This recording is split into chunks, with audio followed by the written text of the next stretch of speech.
From the Keith Winston Studios in Paterson, New Jersey, Green Arrow Media proudly presents Is This Real? Tonight's Season 10 opener. We're going to start it with the Boston bombing. What happened? Is it what they say? We'll talk about it. And now your host, JC3.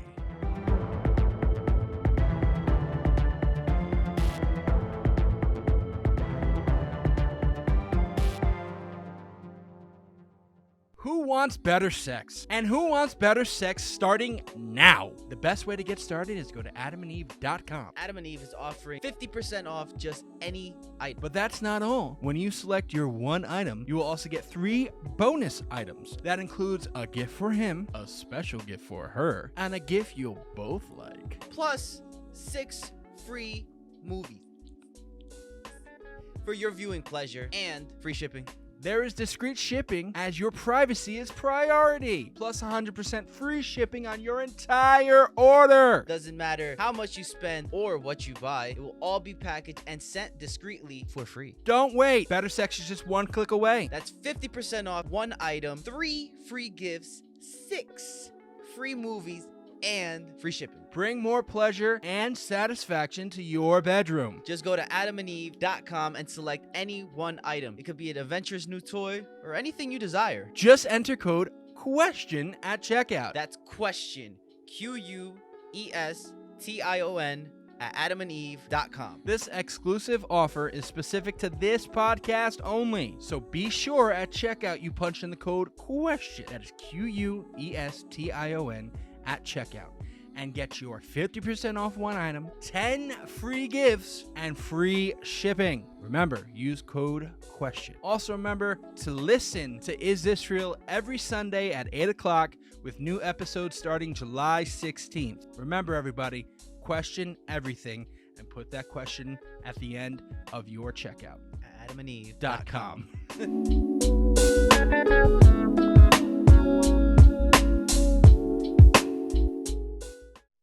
Welcome, everybody, to another fantastic season of Is This Real? Is this real? Tonight's season opener, as Big Joe said at the beginning, we are talking about the Boston bombing, everybody. But welcome to season 10, and welcome to our first episode of season 10. So, we have Big Joe to start off the new season. Big Joe, say hello to everybody. Hey, everybody. Welcome to our program. Cito, say hello to everybody. Hola. Mr. West is in the building. Yo. That's so sad. Roadblock, say hello. Hey, yo, what's going on, everybody? We have the Pope himself behind us. I'm the Pope. I'm here to season of this. And we have me, JC3. Jesus Christ. And we're just starting this off all crazily. Okay, Anthony, thank you for being here. So Always your pleasure, Joey. Always your pleasure. Season 10, guys. As we ended last season on a really good note, the Satanic Panic with Mr. West, Big Joe, and myself. It was a really good episode, and I felt really got some stuff out. So this season we are more Boston bombing is not an up-to-date topic, but more just topics in general. It's more we're getting back to conspiracy theories of the government, Just the U.S. government? The U.S. government. Okay. That's why, that's why it's so, what would this be like? The red, white, and blue theme is all around. We have the big U.S. flag in the back. It's very patriotic. America. So, what does everybody remember about the Boston bombing? That's my first question, everybody. And what do you remember? What you're doing? Stuff like that. I think Big we Joe? were in school. What I do remember was I was at work and listening to news. They broke in and said it was 2 bombs went off at the end of the Boston Marathon. At that point, there was a scramble. Nobody knew what was going on. Nobody knew that, anything. This could be a bomb. It could be something, natural or whatever.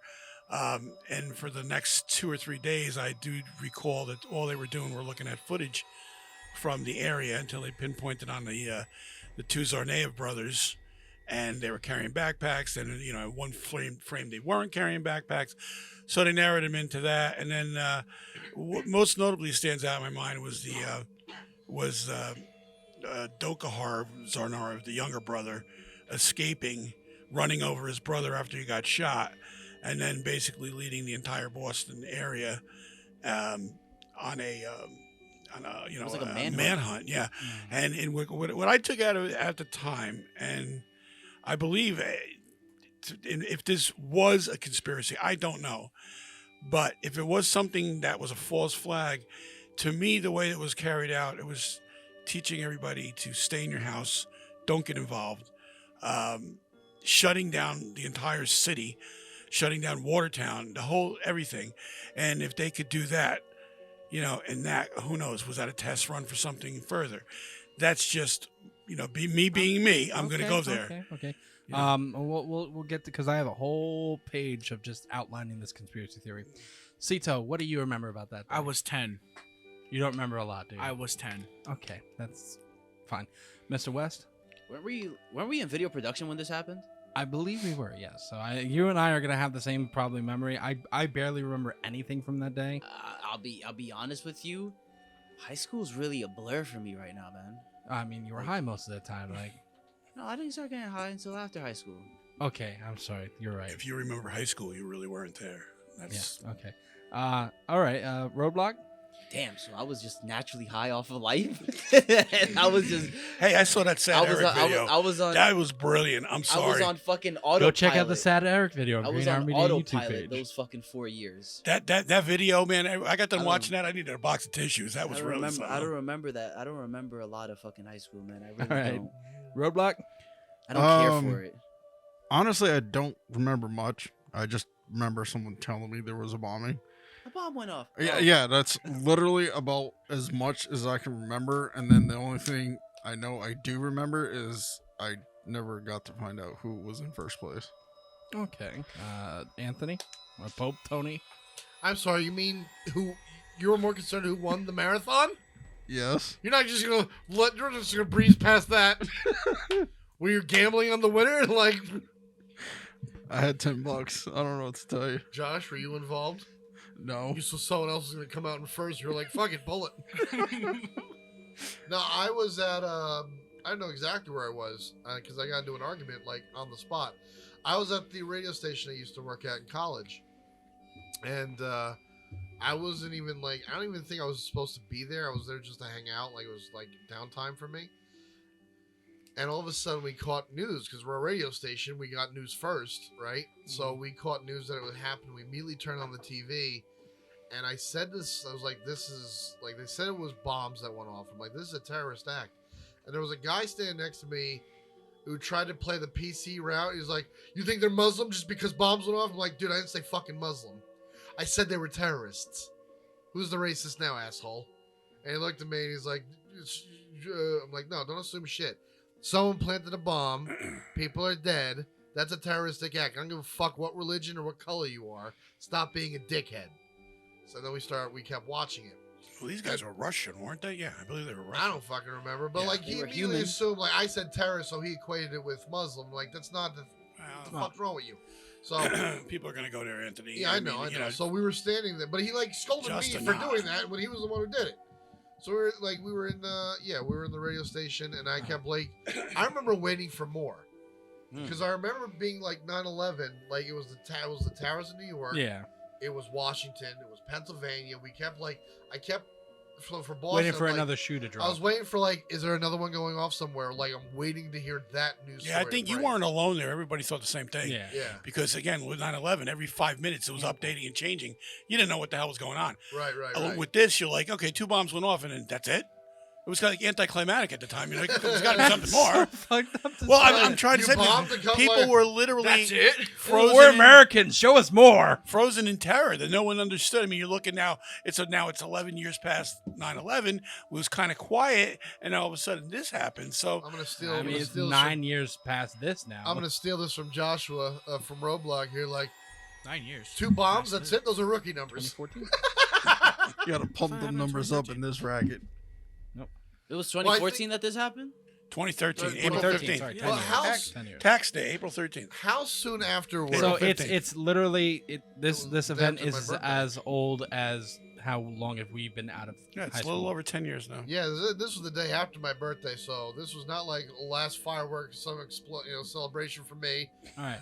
But You hold on. self-centered dick. Here's a question for you, Dad. How soon was this before Seaside Bomb went off? Because weren't they related somehow or no? No, they weren't related, Or but just a weird coincidence. there was something to do. The Seaside bombing is kind of like a blur because it was kind of like hushed under the rug. Nothing happened. Local news, right? The bomb went off, but it destroyed a fucking garbage can. It could have hurt people. I'm not saying it didn't. It was it's on like D erectile Street. dysfunction. Okay, it was, but it didn't really get.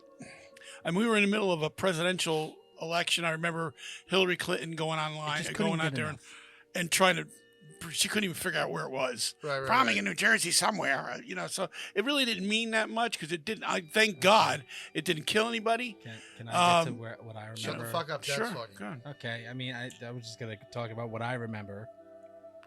You got your own memories. Go for it. I mean, the only thing I remember about that day is them pumping many bullets into that that The brother. boat. No, the boat. the boat, yeah. It didn't touch the brother. He came out somehow Unscathed. by that. I don't remember that You at all. literally had how I They remember. said is- he's hiding in the boat. All right, everyone, aim your guns and just unload your clips. boat. Yeah, the boat was in Come on with your hands It was up. the boat was in the backyard of this guy's No. thing. Everything Everything was quiet on the street. So this guy moment. saw somebody going into the boat, called the cops and the FBI, and before you know, it was seconds later. You had they didn't bother going up to the thing. They just unloaded on it. And I mean, if you saw pictures of that boat, it looked like Swiss cheese. How this guy got out of there without a bullet in his head or in his leg, arm, whatever, I don't know. And I that fuels the guaranteed- fire of conspiracy people. Like all these bullets, and nobody, you didn't get hit. So And I I mean, guarantee that boat still sails better than the submarine. Okay, so what we're gonna have here, I have a page that's right here. is, wow. That's what? all I gotta say. Oh my What? God. This sub thing is really like. You leave Crushed Rush out of this. Anywho, so I have a page here. Just let me read it and we'll listen. These are just questions Cuban about this. salsa. Okay, so on April 15, 2013, Tamerlan and his younger brother Zarkov, Just call him D. Dzhokhar. Tsarnaev attacked the Boston Marathon. It was one of the worst terrorist attacks on U.S. soil since 9/11. In all, the Tsarnaevs killed 4 people and injured hundreds more. 260 more. One of the most intense manhunts in recent history culminated in a violent shootout with the police in Watertown on April 19th. It wasn't really a shootout because he wasn't firing back. Tamerlan was killed in the shootout, which is the older brother. D was arrested. 2 years later, D was tried on federal terrorism charges. He was found guilty of the bombing and formally sentenced to death. However, 4 years after the bombing, after a high-profile federal terrorism trial and multiple government investigations, there are still many unanswered questions, particularly about Tamerlan. In this special report, this website said they're going to investigate some of the controversial unanswered questions about Tsarnaev. 1. Was he a federal informant? 2. How does the federal informant program work? 3. How does federal agencies recruit Muslims and other immigrants to become informants? And 4. Did Tamerlan receive special treatment through this program for his application to become a U.S. citizen? So the theory goes, in 2014, D. Tsarnaev prepared his defense. His lawyers filed a motion seeking all documents relating to FBI contact with Tamerlan. Why? They believe Tamerlan had been a federal informant. They wrote, "We base this information from our client's family and other sources that the FBI made more than one visit to talk with Tamerlan and asked him to be an informant, reporting on Chechen and Muslim the communities. It was the first time that the claim had entered the official record. Now, this is officially what they brought to the courtroom. The government denied then, and as it does today, that Tamerlan was ever a federal informant. An FBI spokesperson referred us back to an October 18, 2013 statement the FBI issued along with the Boston Police and Massachusetts State Police. The statement says law enforcement officials did not know the identities of Tsarnaev brothers before the Watertown shootout. and that there were never sources for the FBI, nor did the FBI attempt to recruit them as sources. The theory was most recently picked up by an investigative reporter, Michelle McPhee, in her new book, Maximum Harm, the Tsarnaev Brothers, the FBI, and the Road to the Marathon Bombing. Tamerlan Dzhokhar was the perfect recruit, says McPhee. He had tentacles in the drug world. He spoke multiple languages. He could mix in anywhere. He was tall and handsome. He had an American wife. Here was a guy that really was the perfect recruit. This is Tamerlan now or Dzhokhar? Tamerlan. That Okay. is the older brother. Now, if you remember, if everyone kind of remembers how the Boston Marathon went, like if you look at the security footage that they saw, the older brother you did see, he was wearing the sunglasses, he was wearing the hat down, he had the coat on, the backpack on, he was walking through like hopefully no one sees him.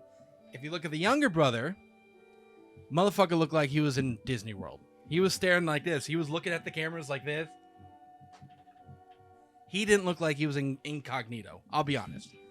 Like, if you really look at all the footage, He the failed. older He brother, failed. He failed Black Ops. He failed Black Ops class. yes, the older brother looked like he was an operative. He looked like he was just there to go under the radar, plant what he needed to plant, and then be gone. Someone skipped a tutorial. The younger brother was literally, I'm telling you, go look at the pictures. This is the definition of when you skip a tutorial at the beginning of the game. All right, so Exactly. Now, what you're insinuating is that these guys were both working for the FBI.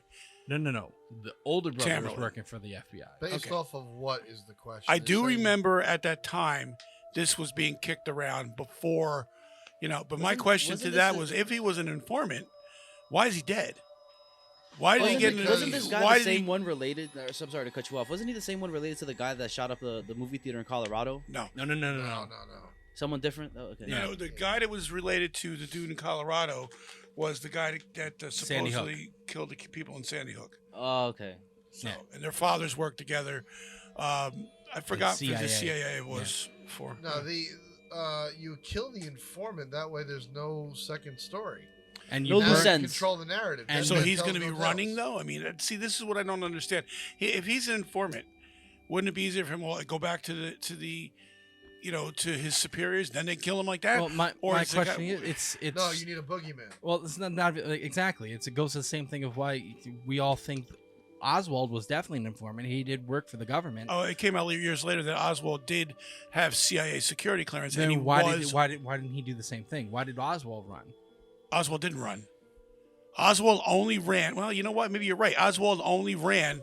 When it came out that he did it. No, when they were looking for somebody on the 22nd, right after that day. Well, he knew he was in trouble at the school books depository. Exactly. Okay, even though he could prove that he was on the second floor having lunch. That's let's leave that for November. I know, but that's No, what right, that's but what I'm the saying. point. It's like it's everyone like- saw him. they again to me, I remember this correctly. They didn't sit there and say, "Well, it's not like it was a 3-day like they knew instantly Mhm. that who did it. They're tracking. These are our suspects. Not that we know exactly they did it, but these are our suspects, and this is like they knew that within like 2 days. yeah, exactly. Not because I mean, unless they knew it and they were just trying to play the game. And Look, if you if sit this there and comes to- if- they burn all the records that if he was an informant, If this is supposed from the FBI, look what we're going through now. The FBI is just. There's some good people that work at the FBI, but for the most part, the FBI, to me, they are just a horrible organization. Okay, they get away with much too much, and let's not forget it was founded by a cross-dressing scumbag. Back in the early Okay. '50s. all right. So I'm gonna finish this last little part, That's and then right. Defund the police. No, and then we'll sit there and clean up the police. Well, I'm gonna Clean go up through this that last place. little part, and then we're gonna sit there and go to our first break. McPhee, the person who wrote this book, is an Emmy-nominated investigative journalist for ABC News. She also is a former AM talk radio host and a controversial columnist. But McPhee has also deep resources within local law enforcement, a network she's developed after years of working at the Boston Herald as police bureau chief for the New York Daily News. In Maximum Harm, McPhee gathers a constellation of law enforcement sources You good there, buddy? Fine. McPhee gathers a constellation of law enforcement sources and new evidence that lead her to a startling allegation. She believes federal authorities offered to help Tsarnaev become a U.S. citizen in exchange for being an informant, meaning you help us, we help you. Tsarnaev desperately wanted citizenship in 2010. He was featured in a magazine article titled "Will Box for Passport: An Olympic Drive to Become a United States Citizen." Why is that a thing? What? Every time there's a mass shooting or like there's a suspect wanted at large, they're always featured in something of it doesn't have to be huge, but it was like, oh yes, he was featured on the school, like the guy who's a suspect of the Idaho 4 murders, like he was a part of some article that was written and like his picture was in it. This guy was with the boxing thing. It like I've noticed a trend. It's like people who do these heinous crimes, like, oh yeah, they were such a nice person and they were featured in this article. That don't mean shit. I understand. My point is like, I really don't mean shit, bro. Isn't it just a little weird to me? Like for me, it's a little weird. Well, you know what it is. A part of it is also trying to humanize them. Like, they were good people and all that in the second and the third. But then people, but then there's the next level extreme where it's like, just like they do something inhumane and you have to demonize them all with everything. There's a very Hitler. Yeah, I was gonna say there was a very popular thing that was going around for a while online. A very interesting discussion. It was a video of Hitler, and he was hitting on Eva Braun, like he was flirting with her, and everyone was like, "This is making me uncomfortable. This isn't right. Like this is not." And one person hit the nail on the head. He was like, "Yeah, it's because you're seeing the guy. It's like it's like he's not the Fuhrer in this video. He's not trying to eliminate and kill millions of people with these radical ideas. He's just a dude hitting on his wife, and like that." I think Jordan Peterson said it best too, where it's just like a lot of things like that can be mislooked because of the fact that you try to take away the humane part about it, but the cold truth is that any sort of misdirection, and you could have been that guy too. Well, I mean, there's that, but I mean, I don't think anyone are gonna have that bad. But day. Not 6 million of them. No, but not even going to that, or even in the lighter sense where you could go around and say that like any sort of like whatever trauma, any misdirection, and you could have been the motherfucker that was plotting these bombs. Okay. I think it takes. I think it's several bad days in order to get to that. But again, it's also just. Portraying them as like they were nice people, this, that, and the third. It's going back to the whole humanizing them. Yeah, they're humans at the end of the day. The only thing exactly. Okay, so I'm gonna finish this and then that makes us feel weird. So his younger brother, the younger brother D, was naturalized in 2012. Meaning he became a citizen? Yeah, he was a naturalized citizen. Something that could have intensified Tamerlan's desire for citizenship to become a citizen.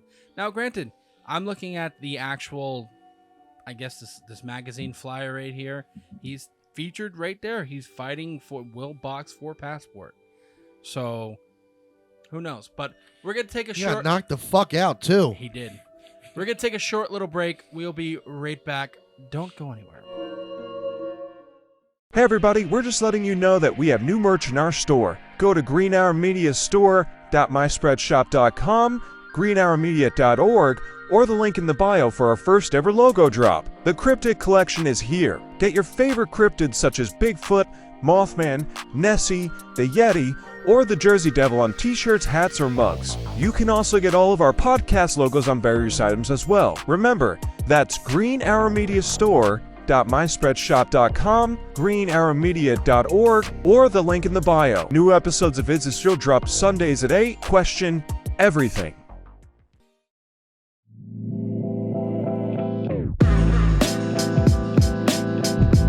Hello, this is JC3 speaking.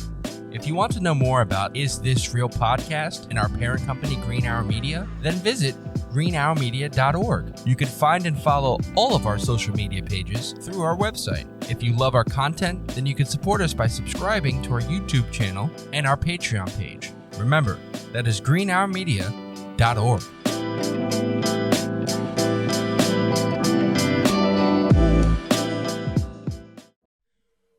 Welcome back to our season 10 debut episode, the Boston bombing, and our episode is actually brought to you by Dubby.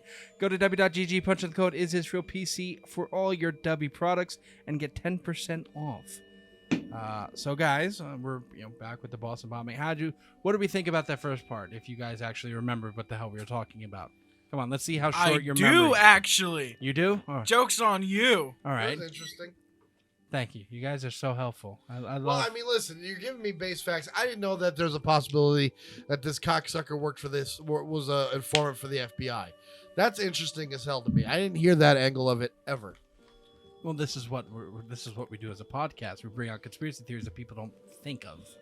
Right. Well, I mean, that we didn't think of, because obviously people have thought about it. Dad, Again, the question. I'm doing research. thank you over for being here, Dad. I'm doing the research, dickhead. What do you think about the first part, as far as that little tidbit of information about him? Will box for passport might be.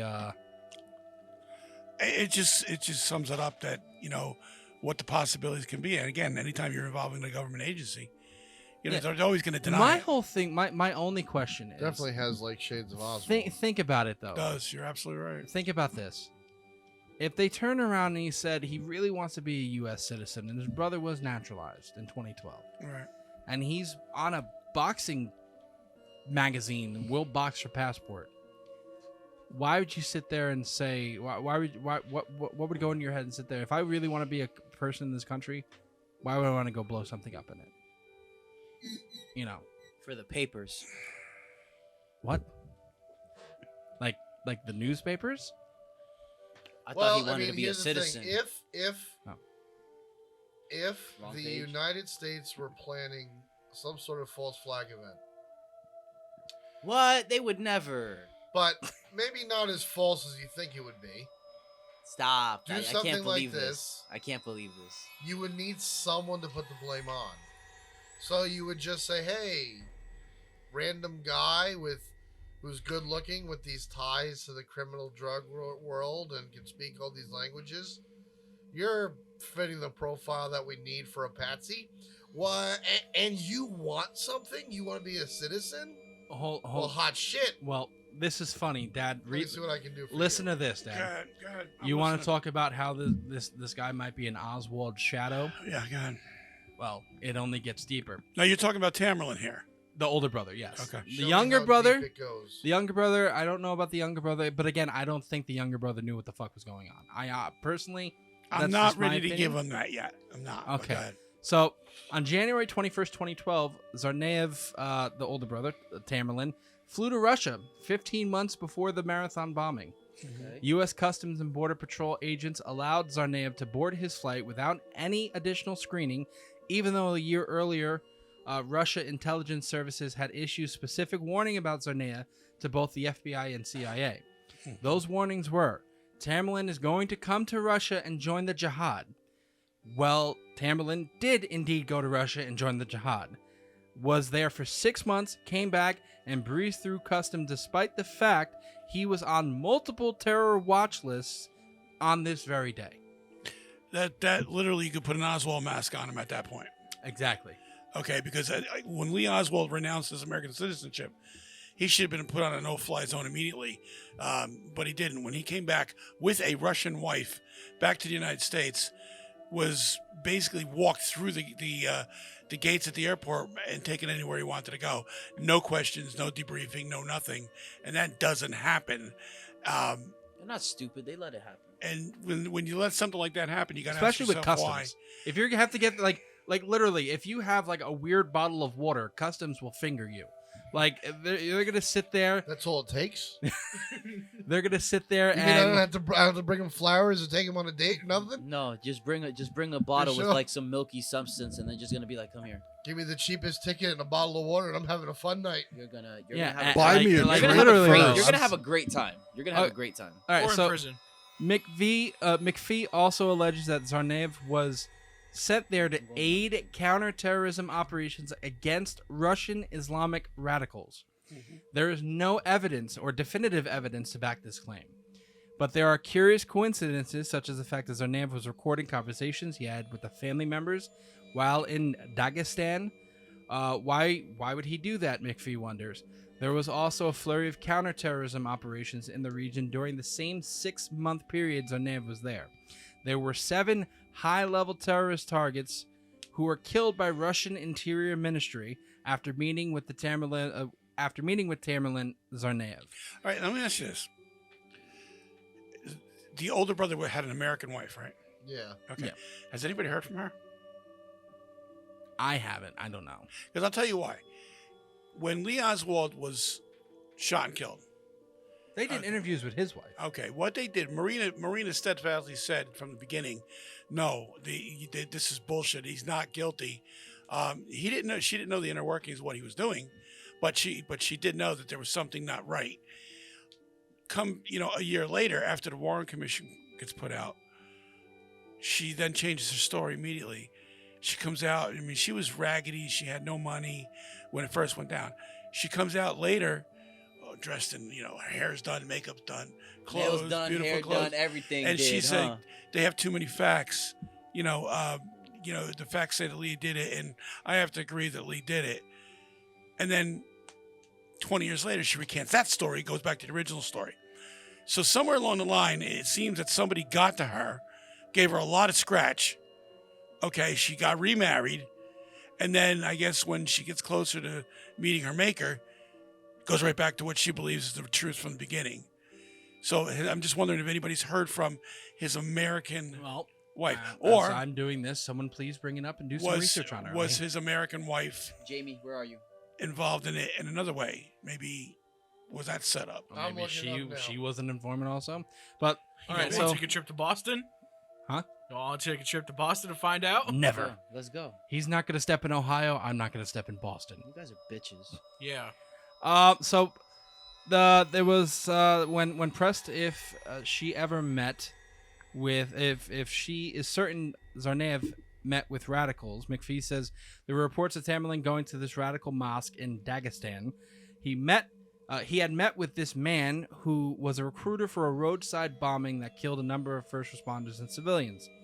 Mahmoud Nadal was reportedly a recruiter for Islamic insurgents in Dagestan.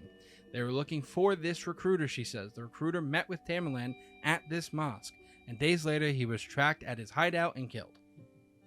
So Tamerlan met with this guy, and then 2 or 3 days later, this guy's dead. Off the face of the planet. Nadal was killed by Russian forces on May 19, 2012, while Tsarnaev was in Dagestan. However, it is unclear if the two men ever actually met. In 2014, the U.S. House Homeland Security Committee put out a report, The Road to Boston, Counterterrorism Challenges and Lessons from the Marathon Bombings. It cites a former Russian investigator who says that Nadal would have never been afraid to emerge from hiding to meet with Tsarnaev. But the report also states that American investigators stationed in Moscow uncovered no evidence of a relationship between Nadal and Tsarnaev, nor did they discover proof that Tsarnaev had any attempts to join Chechen rebel groups. Russian investigators, journalists disagree. They told Massachusetts U.S. Representative William Keating in 2014 that their sources say that Tsarnaev did try to join Chechen fighters, but he was rejected in part because of his conspicuously Western style. I have info on his wife, by the way, when you're ready. All right, go on. So, this is, just this year, a Netflix documentary came out about the Boston bombing. Came out back in April. So her name was Catherine Russell. That's her name, right? So, where is she now? So, she was born in 1989, raised in Rhode Island, attended Suffolk University in Boston, where she met Tamerlan. According to the New York Times, she converted to Islam as her husband became more and more religious and dropped out of university in 2010, and they got married and had a kid. And they had a daughter. On April 15th, they committed the Boston bombing, and in the aftermath, the FBI searched, their home looking for DNA samples. Her fingerprints were not found anywhere on the bombs, So they're saying that she had nothing to do with that. On her computer, they found an Al Qaeda's a magazine from Al Qaeda. It's like Jihad Today or something like that. And they don't know who another terrorist like pamphlets and shit. Although they have no idea who downloaded Get your latest this. in suicide bombing wear. Yeah, they have no go out in style. Like they had no idea my who God. actually downloaded the materials onto her computer, and it was like a shock to her that her husband did this. According to WGBH in 2015, Russell now lives in New Jersey with her daughter, and there's reports from Tamerlan's sister, Alina, that she got married again and had another child. So apparently, nothing's been heard from her. She's just quietly leading her life with her children. As she should. There's another question of how he got back into the country because he didn't work. So McPhee sees entirely different forces at work. The ticket that allowed him to return to Boston, it was paid in cash, full in cash, which is another huge red flag that's not So supposed is to happen. the Oswalds. She says someone paid 2,050 euro for this ticket. Now remember, Tamerlan was unemployed, so who paid for the ticket? Oh my God. How's it in cash? And a receipt which I have as part of the court record. Somebody wanted him out of the country, and they wanted him out fast. Right, but wasn't he a part of like the drug world too? Like there's that transactions are in cash all the time. You don't run a credit card when you're buying dope from a drug dealer. I gotta. Yeah, you don't. Hey. Well, not in Hey, 20. yo. Well, not in 2013. Things have changed. Yeah, I mean now Yeah. we Venmo them. Yeah, like you Venmo them, like you just like, hey, yo, swipe my card real quick. Like that don't work. How like many that. crackheads are like, here's my card, just run it through your square on your little. Wow. Okay. They actually have a picture of the receipt here for the ticket. Oh yeah, look at that. They have a receipt here. Evidence number Yeah. 23. Tamerlan flew from Moscow to JFK International Airport in New York and then to Boston. He was on multiple terror watch lists. McPhee says Tsarnaev should have never been let back into the country, and yet he was, very easily. In 2016, following Freedom of Information requests from multiple organizations, the Department of Homeland Security released a redacted version of Tsarnaev's entire immigration file, also known as an A file. In the file, the Customs and Border Protection record that was created when Tamerlan stepped up to the immigration desk at JFK. This is really interesting document, McPhee says, because what it is every single time we re-enter the country, all of us, you, me, you have a DHS Customs Border Patrol air entry. So, you can do it yourself or you can take the picture at Customs. This is a photo of Tamerlan and Tsarnaev when he returned on July 17, 2012. Boom, right there. I see it in front of me. Tsarnaev stares directly into the camera. His face is round. He has a full beard. His hair is slightly disheveled. His name and date of birth are both correct. He was fingerprinted. Under docs associated with the encounter, one document is listed as issuing country USA. Wait. When you travel outside of the country, you have to like pose for a picture when you're on the way back in? Yeah. I've never heard of this practice ever. Like, no matter what you do, You have to match your passport photo. You have to, if you're going to be on, if you have a passport photo, it's got to be damn near like your driver's license. Right. Like right now, my driver's license has me looking like this. Yeah, I know. If I go in there with a full beard, they're going to look at it and go, well, could be, maybe, I don't know. So it's That's a little why strange. you always have to update your driver's license because When if you're you done, have a I driver's got license a from couple 1980, interesting things here. All I right. did not know I that. look young and I have an afro in my license. I look like a delinquent. So I was a delinquent. the issuing country. They just used my mugshot. Jesus Christ! The issuing country was Which one? USA. McPhee says that's his green card, the legal permanent resident card. He did not have a passport. McPhee says Tsarnaev had told his family that he had lost his Kyrgyzstan issued passport.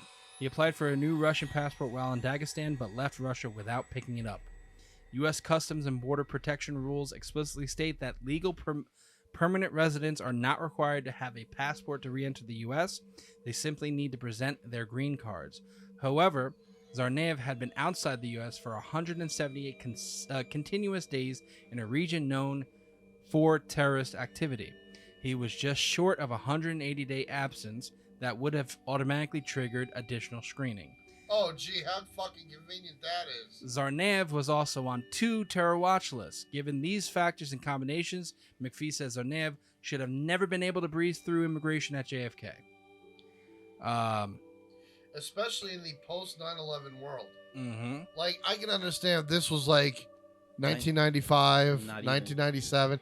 Well, In the not eight- even. in No, the you're eight- right. In Sorry. the 80s, dude. 80s Yeah. motherfuckers were just going in here with just whatever. No, I get you, but it's that idea My of like, aunts got here literally with the same driver's license. yeah, it's like, just get on, come on, everyone off the plane, come They on, didn't gotta care, fuel they were up, like, moving on. "Nah, That's a alright." gun, let's go, move it the fuck on. After 9/11, it's like spread them. But okay, so Not in a good way Butthole either. search. there was a more mundane explanation. In 2011, Russian intelligence services had warned both the FBI and the CIA of their concerns about Tsarnaev and his potential travel to Russia. In March 2011, the FBI, through the Boston Joint Terrorism Task Force, opened an investigation into Tsarnaev. As part of the investigation, a CBP officer put him in the TEX system, one of the government's terror watch lists. In October 2011, after receiving another warning from Russia, the CIA placed Tsarnaev in a different terror database known as TIDE. Did the system alert Customs and Border Protection agents when Tsarnaev flew to Russia in January 2012? Or that was the Republican Senator Chuck Grassley of Iowa wanted to know when the then Secretary of Homeland Security, Janet... Reno. No, I mean, this No, it one's wasn't Janet Reno. Napolitano. Oh, Jan Aplatano. Yeah, testified before the Senate Judiciary Committee in April 2013, just days after the Watertown shootout. Napolitano. So the text database did ping when Tsarnaev flew out of JFK on January 21st, 2012. His name was put on the list of passengers of concern that was sent to Customs and Border Protection in Boston and New York. There were 22 CBP officers assigned to examine passengers on the list that day at JFK. CBP officers determined Tsarnaev was a low priority compared to other passengers on the list. The reports state that there is no indication that CBP officials at JFK reviewed the record related to Tamerlan Tsarnaev. I have an interesting thought. What if this man was a double agent of let's some sort of say, where because they're seeing how much of a low concern he is, gives it away for why he's able to breeze by these screenings, and knowing that they were gonna use him for something, and he also knows that they were gonna use him, that he was gonna be used for something, apart from the fact that they knew he was flying into a country that has terror activities. Now, this could have been something where U.S. could have infiltrated him and tried to see what he knew about them to get the squeeze on what's going on in Russia. It's kind of like the same thing what they did with All right, Oswald. I'm gonna be a history teacher here. When I'm listening to you talk, and then I heard your report on the wife. Okay, we're gonna start with the wife. She informed everybody that her husband was abusive, beat her, and was very belligerent. Correct. They skipped that part of the article, but you're absolutely right. Okay, Lee Oswald was abusive, belligerent, and smacked his wife down on many occasions. Okay, that's number one. All right, hear You me think out. back then in the It's- 60s, that gonna was like try, par for the course. I'm going to try to put a parallel It's like- between the two of them. Dinner's not on the table? This guy gets out of the country and goes over to Russia. Is that it? Yes. Okay. Lee Oswald goes out of Russia. He has no money. Somebody paid for the ticket for Lee Oswald. Okay. Somebody pays for the ticket for this guy. He's out of the country. When Lee Oswald is over in Russia, he gets a job in Minsk at a map making facility for the Russian that makes maps for Russia The Soviets and the at the military, time. Soviet Union and the military. This guy goes over and infiltrates supposed terrorists. Okay. Now, you just hit the nail on the head with something when you said it could set him up that he's doing something bad because they know that now they can use him. When Lee Oswald came back to the United States, he came back to the United States, no questions asked. He renounced his United States citizenship in Russia, and he told them, I'm going to give them everything I got. All right. Then he decides, you know what? I'm not. Now he takes a wife, a Russian wife, Marina Oswald, comes back to the States. Nobody questions it. Breezes through the airport, goes right to Dallas, goes right to, actually, he went from there, he went to NOLA, New Orleans. Okay. No questions asked. Was able to afford things he never could have afforded. He never had a job. He got a job at the school book depository through other people. When was he Hold handing on a out? minute. When was he handing out flyers with Cuba? Okay, that right there, they sheep dipped him. When they say they sheep dip somebody, what they're doing is they're setting him up for something. Right. Now, he was involved with the Free Castro Committee, right? But then he also was on the other side. He was telling everybody, like when he had that interview on TV with Bring Air, he said, you know, he went off the whole. He went he went off on Tangent. he went off. I'm trying to think of the word. In other words, he was doing one thing one way, and then when he got caught handing out free Cuba committee things, it was totally opposite what he was doing. Hypocritical. Right. So he was doing both sides of the coin. Now, that being said, is not what I'm going to bring up. What I'm going to say is he comes to the States, no questions asked. Tsarnaev comes back to the States, no questions asked. No money, no nothing. All right. And then weeks or days later, an atrocity happens. Something happened. In Lee Oswald's case, they went looking for a guy to sheep dip him, but they started very early on, which seems to be what they were doing with this guy, from what I'm being told, if I believe it. Now, there's too many coincidences right now between this and the Kennedy assassination or the Lee Oswald thing. For years, they denied that Lee Oswald worked for the CIA. It is now a proven fact that Lee Oswald was a CIA operative. Okay, so the only thing we're missing here is the FBI to come out and say, you know what, he was involved. Well, you're talking fucking 50 years later after the JFK thing. That's when they turned around and said he was involved. Right. That's what I'm saying. The only thing we're missing is that. When everyone's basically the same thing with the JFK thing. When everyone's dead, and there's no one to sit there and actually, we can prosecute people for this. That's when the truth will start trickling out. Well, again, let me get back to what I was saying here. When Oswald got the job through a guy by the name of George de Mohrenschildt, the guy worked at the school book depository. He got the job there, and 2 weeks later, the president comes by in an odd shape. He should have went straight, but he made the right and then the left on Elm Street. Right. He decided at that point that when the president was shot, he realized, wait a minute, something is wrong. A day before, he went to a teletype machine and was teletyping his CIA and FBI informant or bosses and handlers, saying, "Look, I've infiltrated a bombing that's going to happen here, or a shooting that's going to happen here to the president." Wasn't the FBI informant's name John something? I'm trying to remember the guy's name. It was something John. I know that. Well, His handler. His handler. Now, what's to say that they put this kid and the brother Do the same thing. in the bombing thing, and then bombs go off, and they're there, and then he realizes, wait a minute, I've been fucked. These guys have now got enough on me to make me look bad. That's why Oswald ran. Right. But if that's the case, why did the brothers drop off backpacks? You know what I mean? Like those Did were the they? bombs. Did they though? I mean, do we know for a fact? Now And we had them on surveillance walking around with a backpack one moment and then walking away There's with no actually backpack. surveillance of that. all right, now so what if now I'm going to play devil's advocate That's here. when it went boom. What if those backpacks, they were told to, leave them there because they're, we have to. Well, I mean, Someone will look, pick it up. Listen, Someone will pick it up, right? I'm not going to say that they didn't have any. Well, again, not have any part of it. I'm thinking that I don't know about the younger brother, because again, the younger brother to me is just one of those things where he just looks like a. He just looks like he's on a spectrum to me. He looks like a Cajun person. So like he's gonna. No sit offense there to the Cajun people. I'll explain after that. But to me, the brother, I think he did plant. He knew it was happening. He didn't. I didn't think he knew he was gonna take the fall for it though. You're talking the older brother. Or The older brother. That's what I think. Sure he didn't plan for his younger brother to die either. Yeah, Well, I mean, he agree. was I mean, killed also- before. The younger brother's still alive, isn't he? Yes. The younger brother's. Yeah. They just commuted a sentence from life, from death sentence to life and Life and no parole. life with no parole. I think it's no parole. Because here's the deal with that. In my opinion, this kid had nothing. He didn't know anything about it. He was being told, his brother, he was probably looking up to his brother, and his brother told him, look, we have to do this. My handlers are telling me you have Help to do me this. get my citizenship. Right, In the help country. me. This is what I got to do it. Okay.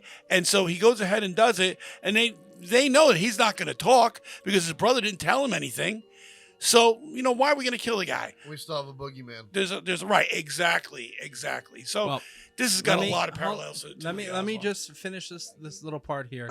So on July 17th, 2012, you want to talk to the rest of the class, Mr. West? I'm talking about bad bitches right now. Okay, focus, sir. Come on. We're talking about one of the baddest bitches ever. No, what? Explosions? On July 17th, 2012, That's an interesting Tsarnaev stripper name. flew back to JFK. Again, he was not pulled aside at immigration.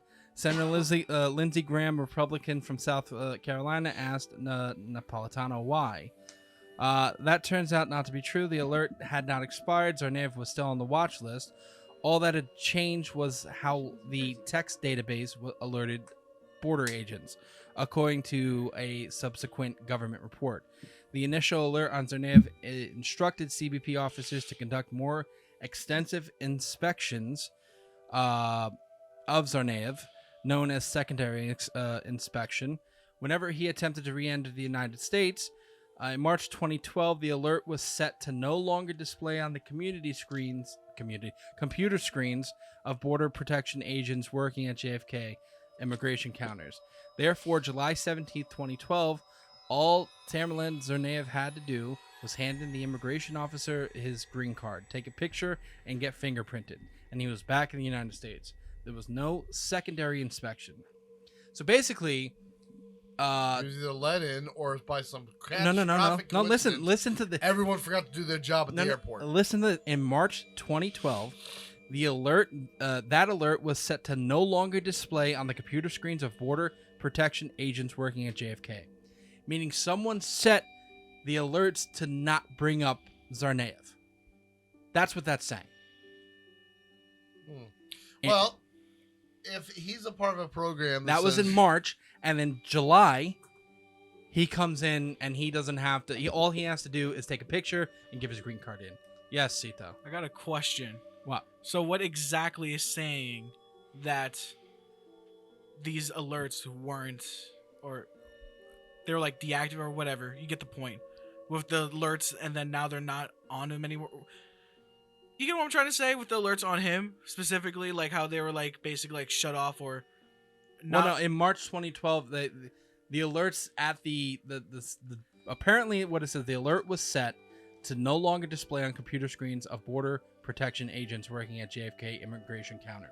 Yeah, but what exactly is giving that? I'm guessing the people who are, alerting, like if something comes up, like basically what they're saying is like, Where does that information come from? Yeah. the people controlling it, they're I would controlling. assume it's some like FBI. Yeah, handler FBI, who's- CIA, and stuff like that. Who's like the coordinator for the airport? It's like, here's the FBI list. There's got to go to that list has to go to somebody who's going to hand that out to all the airports, email it out, and say, listen, Okay. these are the people.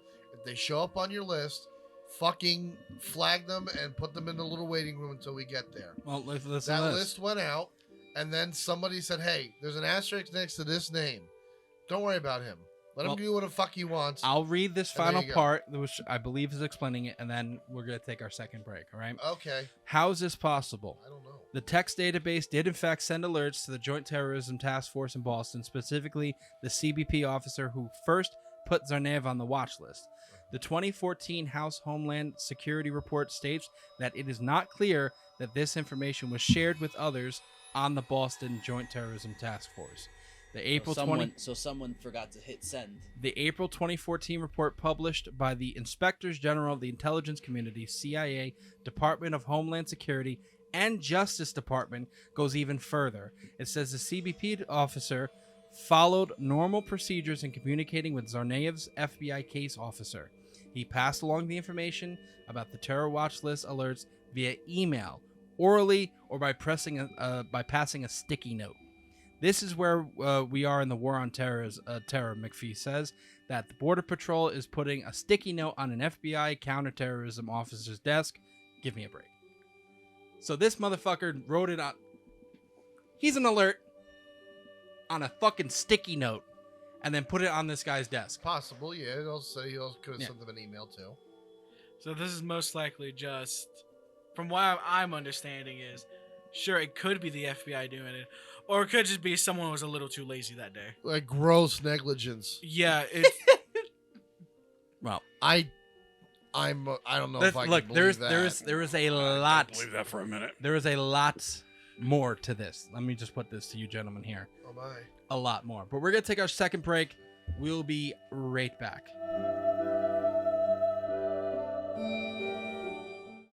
Hey everybody, I'm JC3. And I'm Mr. West. And this episode is brought to you by Dubby. Made by professionals in the USA, Dubby was formulated to give you focus and energy with no jitters or crash. No jitters. Their formula contains vitamins, amino acids, including the patented neurofactor. You know what Dubby doesn't give you? What's that? No calories, No calories. no sugars, No sugar. no fillers, No fillers. and no artificial flavors.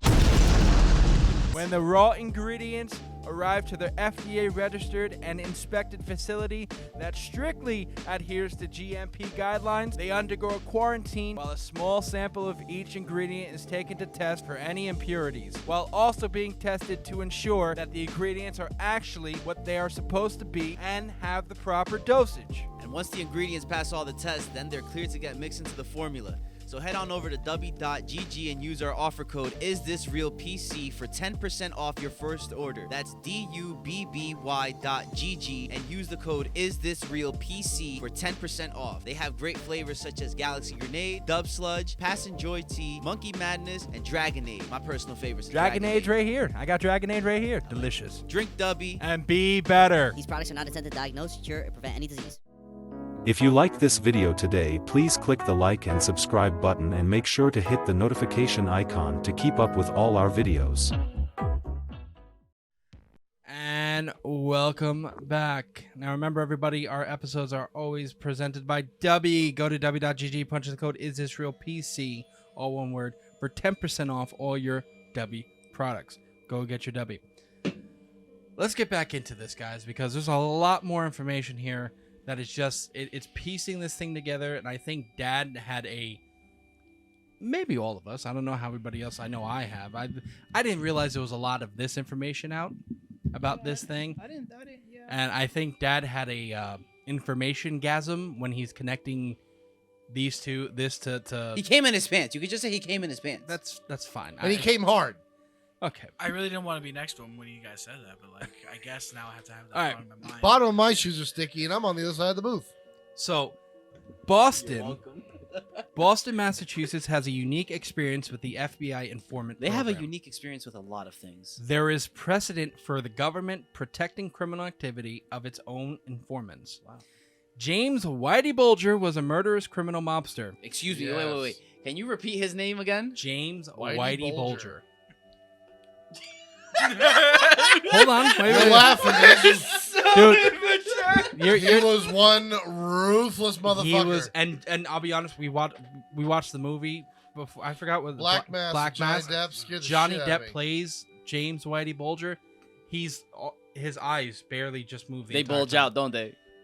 Fucking scary, but he was. I guess he, you gotta be in, a scary man with a last name like that. in 1975, he began Right, cooperating with the government and became a top echelon informant. The FBI. What? The reason being is because somebody that he grew up with became a member of the FBI. Yeah. So it was like, hey man, listen, I'll protect you because I'm in the FBI, but if you give me stuff that'll, you let me know what's going on, I'll arrest those guys. So it's like, you wash my back, I'll wash yours. And why he took it Like because loofahs. to him is like, we're not ratting anybody. We're not being rats. We're working doing what we with them. want. We can Yeah. do whatever we want, and we're just Getting wiping rid of our away competition. Yeah. Right. So, the FBI gave the exact same denials about Whitey Bulger for decades, and we all know there was evidence. And I sat through this is McPhee saying, she said she sat through the Whitey Bulger trial every single day, the summer of Whitey. I was there. I was mean. It was staggering. Bulger murdered people while he was an informant. Yep. The FBI protected him. Yep. In 1995, Bulger was finally indicted, but before he could be arrested, Bulger ran. His FBI handler had tipped him off. Bulger successfully evaded capture for 16 years before he was arrested in June of 2011. After the attacks of September 11, 2001, law enforcement shifted its focus from the mob to counterterrorism. The new focus also made its way into federal informant programs. After 9/11, there was a huge push to recruit Muslims to inform on other Muslims in mosques. They call it mosque crawling raking. The program was pioneered by the New York City Police Department. McPhee watched the program up close in her work as police bureau chief for the New York Daily News. She worked for one police plaza for decades, a reference to the New York City headquarters. I know a lot of terrorist interdiction units, and what they did was, which was genius, was they recruited Muslims who had taken the civil service just to become police officers. And they went to the CIA headquarters in Langley, and they were trained just like CIA agents, and the program was wildly successful. One measure of that success, nearly half of more than 500% recent federal terrorism convictions came from informant-based cases.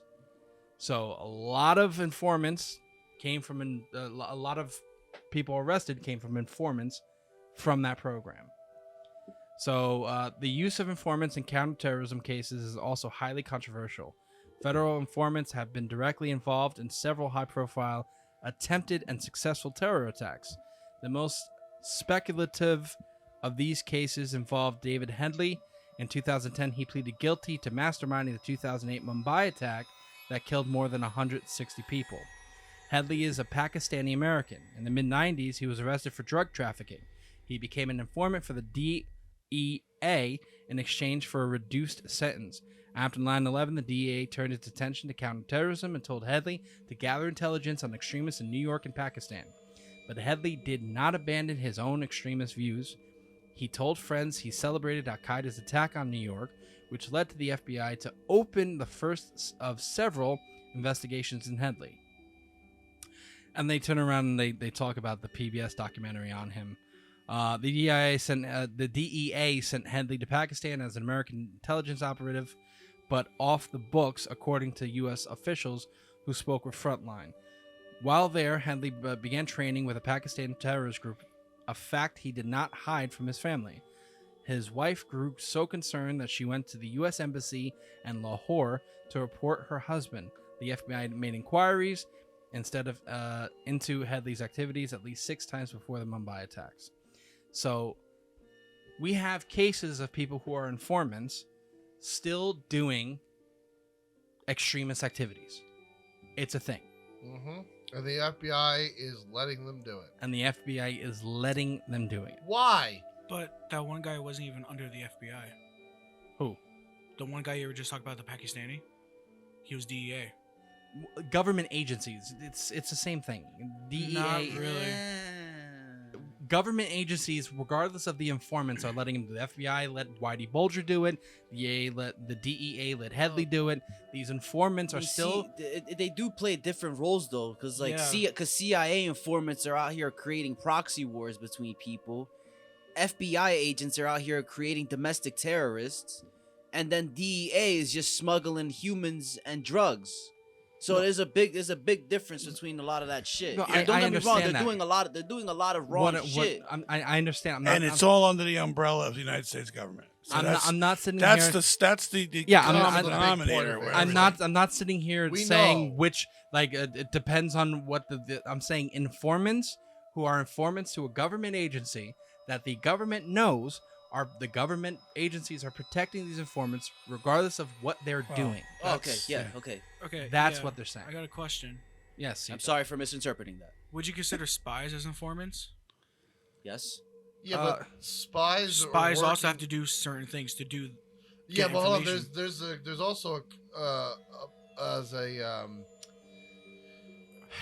there's a limit of spies allowed to go before it crosses into a territory where now they are legally liable for their own actions. Well, espionage is a whole. Well, game in espionage is a whole thing. Espionage Yeah, is a people whole like It's a that, whole. It's a yeah. whole But game no, in my- itself, bro. Like that shit's got to be like sneaky. See, Yeah.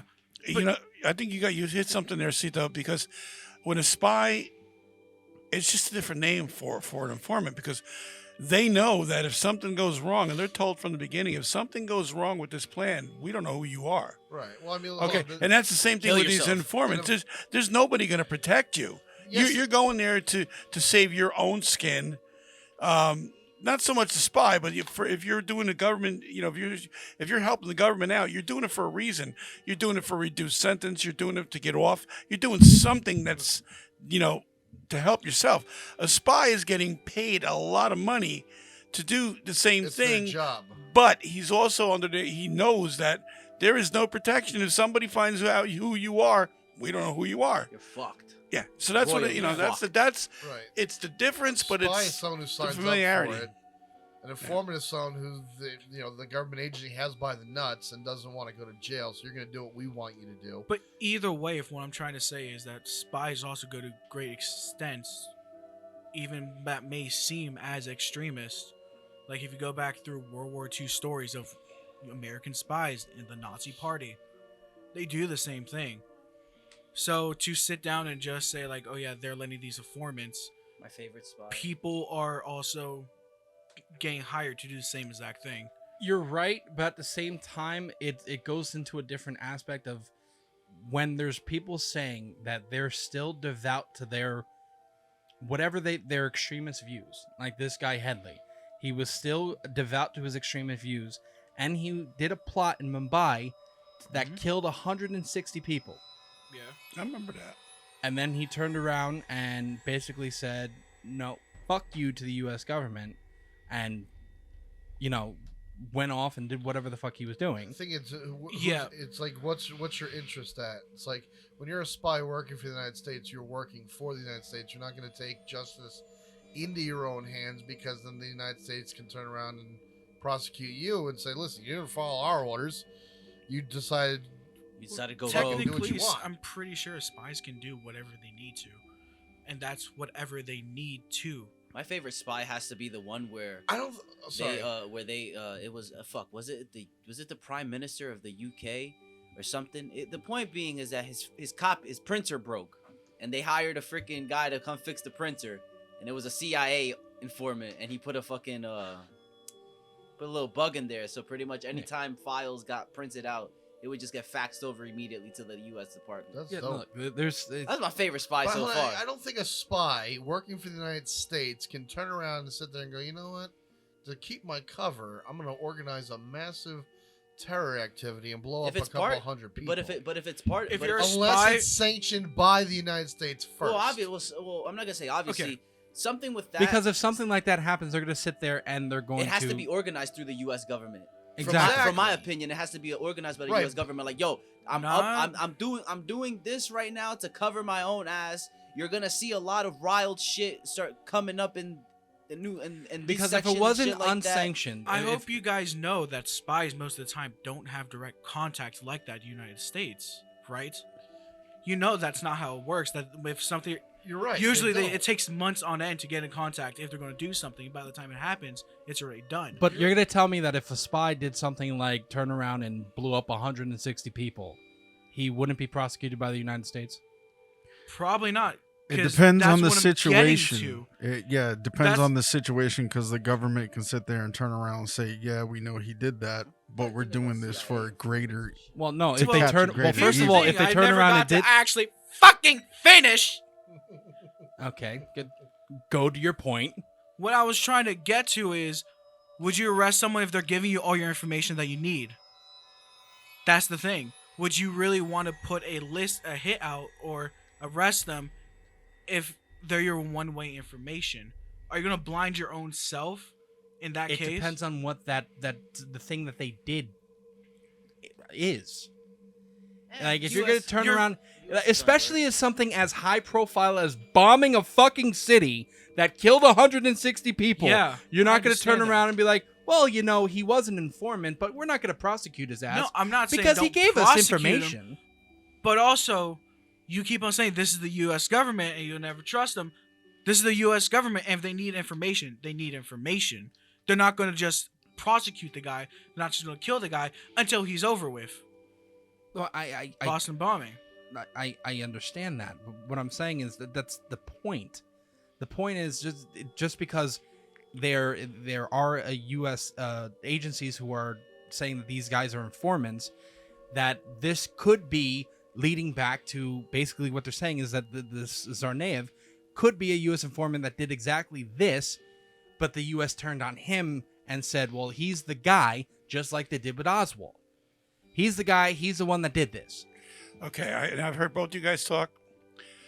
The U.S. government is not going to ever, ever, ever implicate themselves. Ever. Okay, whether it's a spy, whether it's an informant.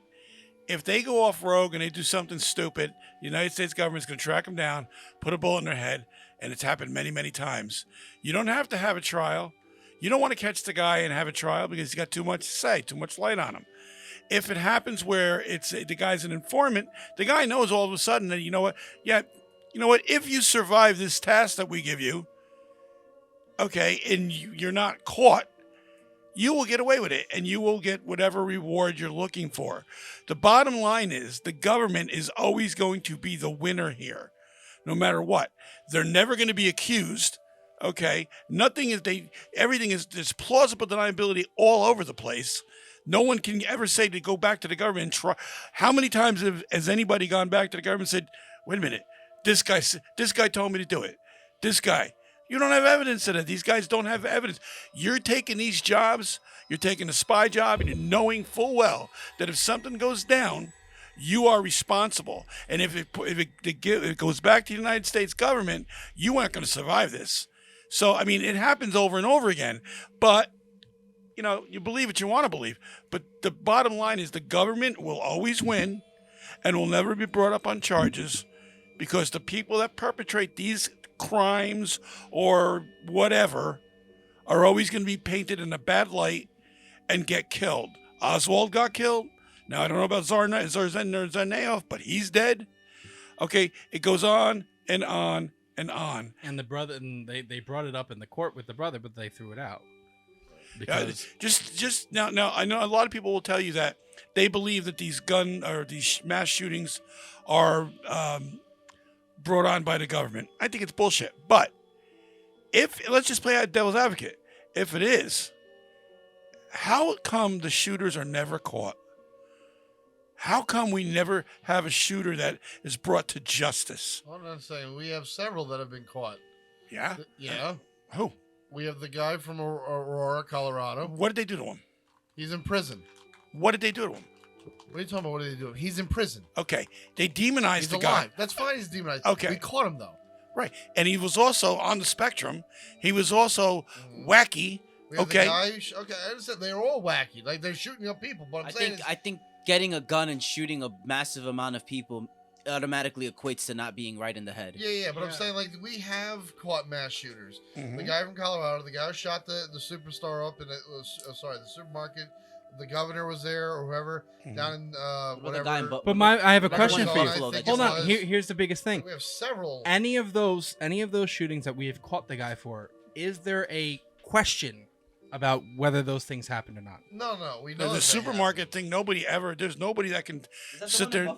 Yeah. Nobody's going to tell you that. There's no evidence at all. I forgot about that one. I was talking about the one down in Arizona with the governor was there. She got shot in the head or face or something like that a couple years ago. Oh, you're talking about, I know. Was that Arizona or was that New Mexico? It was somewhere in the Southwest. I don't know. It might have been New Mexico. One in Texas where this guy did some shit where he shot up a mall or something like that. Yeah. There's that too. But I mean, it was a birthday nobody's hearing you. It was a birthday party. You hear me? The people don't. Yeah, just- My point is, like, you say, like, how come we don't catch these people? We've caught a couple of them. So there's a lot of them that decide to take themselves But out. my There's whole some of them thing that is, go out with, again, try to take the cops and- out. and they get I kind killed. of, in a weird way, I understand what Dad's saying because And most this of is this, an episode we're gonna do in a couple weeks anyway. when you see this, most of the guys that we've caught for this, there's no conspiracy theory that happens with those shootings. There's no conspiracy theory that's out there for the Aurora shooting. There's none at all. No, that's oh not no, true. there is. There's conspiracy theories for everything. We mentioned Really, it in this the- episode. Like the guy from Aurora and the guy from supposedly from Newtown. Their fathers knew each other. They were both in the part of the CIA. Some like was involved. So there are conspiracy theories even with the people that we've caught. Okay, let me. Not everyone. The guy in Aurora was on the spectrum. He's not. How do we say? Now, I'm gonna say he's not right, and you're gonna say, well, he shot somebody. He's not right. Obviously. Okay. But there's yeah, I know. The guy from Sandy Hook. Believe it happened. Believe it didn't happen. Believe whatever you want. Okay. There was some question there about this kid. about his mental capacity. But no, about what was going on with him at the time. Did he do it? How did again? I don't want to bring this up again, but how did a 95-pound guy carry 150 pounds of equipment through a plate glass window and shoot up a whole school? Yeah, All right, with brand new stuff that's brought in, brand new equipment that's brought in there, and then there's no pictures of any videos of the kids running out of the school. I'll pay anybody $1 million to give me that fucking photo right now. There's 5 kids that are coming out of school. The police cruisers don't sit there. The timeline doesn't match up with what's going on. Yes. All right. So again, was it a conspiracy? I don't know, but he never survived it. So the questions are: if he was a conspiracy, nobody said the Colorado was the guy who was a conspiracy. Was he used? Yeah, I believe he was used. All right, by his father or the people involved. I do believe there are Manchurian candidates that get so fucking trained and whacked out on whatever they're giving them. The men who stare at goats. Watch the movie. It happens to be true.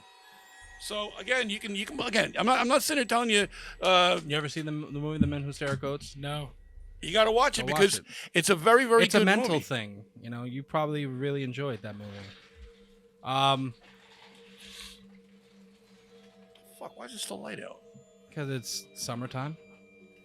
All right, so I'm going to go through this part 3 real quick because it's talking about his A file. So in August 2012, following his 6-month trip to Russia, Tsarnaev submitted his application for U.S. citizenship. DHS released a heavily redacted version of his entire immigration file, also known as the A file, in February 2016. The following years of freedom of information requests from multiple organizations, they released it. Again, heavily redacted. Yeah, of course. Documents and routing slips in the file indicate that Tsarnaev's naturalization application was processed through CARP. USCIS would not respond to questions pertaining to CARP processing of Tsarnaev's naturalization application, saying it does not comment on the internal handling of procedures of specific cases. There are specific officers that are deemed CARP officers, and they get the file before a person is even interviewed by immigration, says Susan Church. She's a former chair of the New England chapter of the American Immigration Lawyers Association. Yes, she does. Immigration attorneys say those specific trained CARP officers should have noted multiple red flags in Tsarnaev's naturalization application. For example, his 6-month trip to Russia in 2012.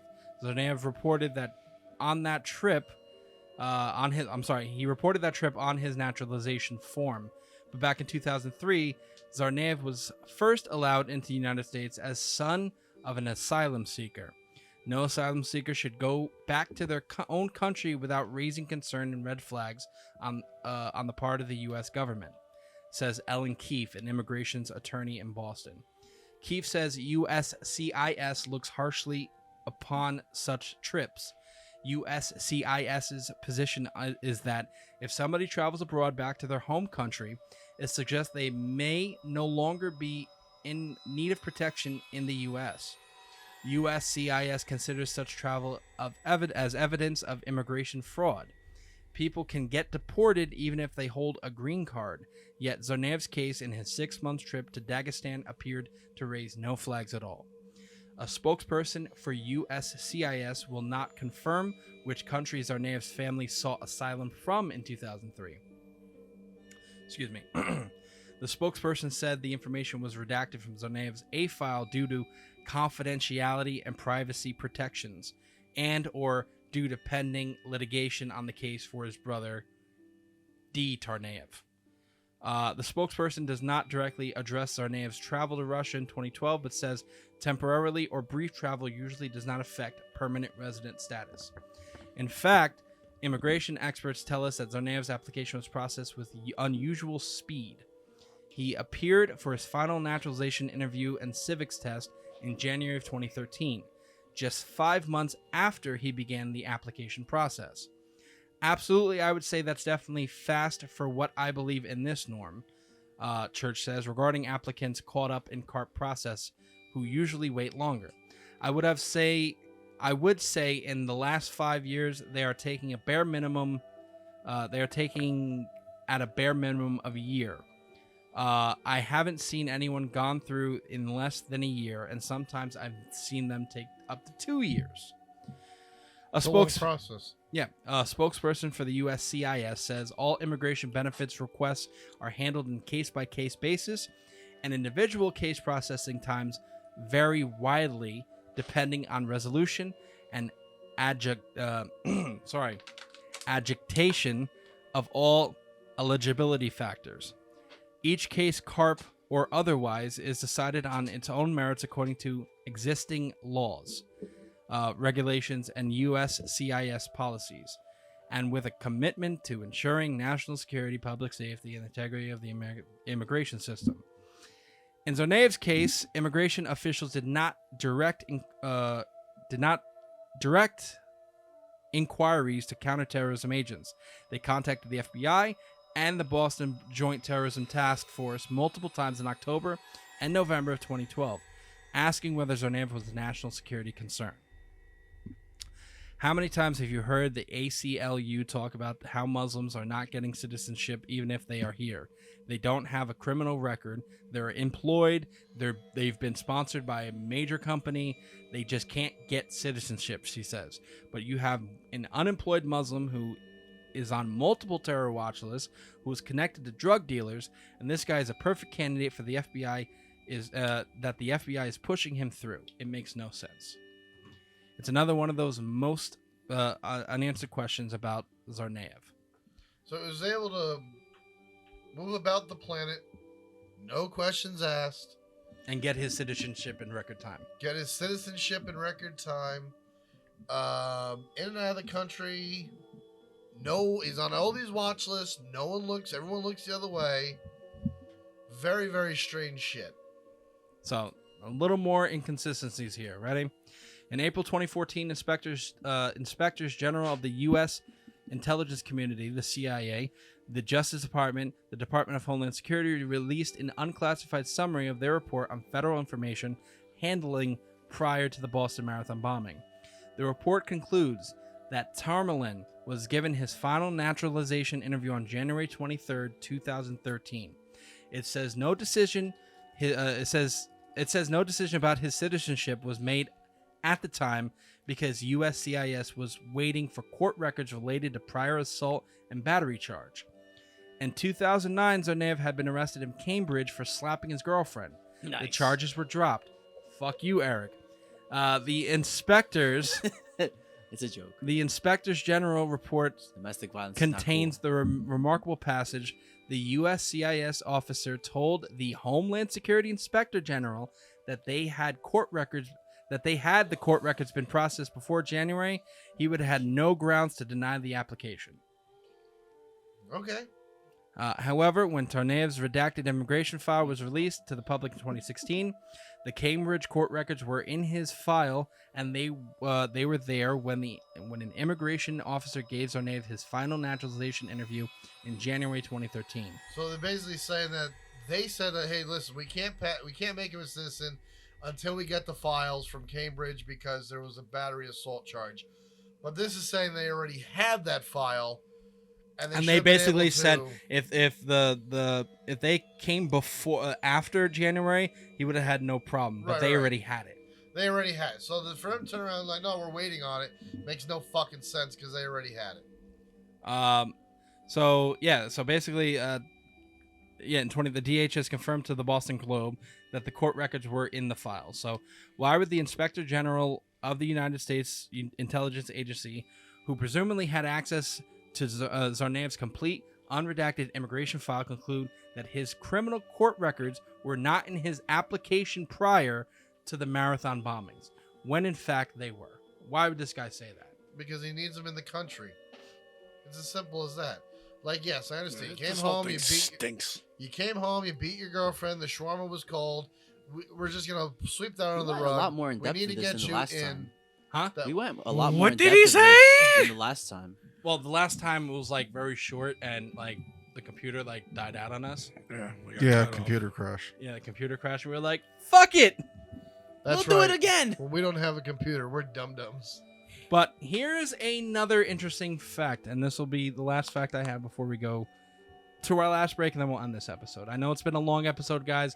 I wasn't intending this to be a long episode. I'll be honest. Yeah, I was thinking it was. I be thought like it a was one like, and done. yeah, bombs went off. What are you guys doing next week? How about You know- you Hey. just finish it up right Hey, now? Just maybe next time let's just not power read a through. full court documents. But it's you kind of have to. Yeah, Yeah, you there's a can lot of questions mishmash here. it a little bit There's there. a lot of questions that if I sit there and skip through, why are you asking that question when we don't know the information before? That's right. You can't be biased. Exactly. It's not Biased? really being Um, biased. You're just skipping past some questions. Yeah. So there are two other documents. Showing preference towards something. Bias is. Why do you guys preference. always have a secondary conversation? This is hold on. This It's question. always you two. No, wait. That question is actually the most important question for this season, especially for debates. So you relax. Bias is actually when someone has a deep or Maybe you have that question later. As the host, I'm shutting this conversation down. We'll have it off fucking camera. Okay? So sit there before I shut your mic off and I continue this. No one ever threatens. Shut the fuck up. That's a good point. There are two other documents in Tsarnaev's immigration file that beg explanation. West, I'll shut your mic off too, bro. You can't fight me, bro. I don't have to fight you. I just have to shut your mic off. I can talk loud. We can. I don't like when mommy and dad are Anywho, fighting. one page that on one page contains what looks like the screenshot of a computer window, written across the top window, oath ceremony schedule for Tamerlan Tsarnaev. The window also contains oath ceremony location, information, and time and date, October 16, 2012, 8 a.m. Tsarnaev did not complete a naturalization interview until January 23rd, 2016.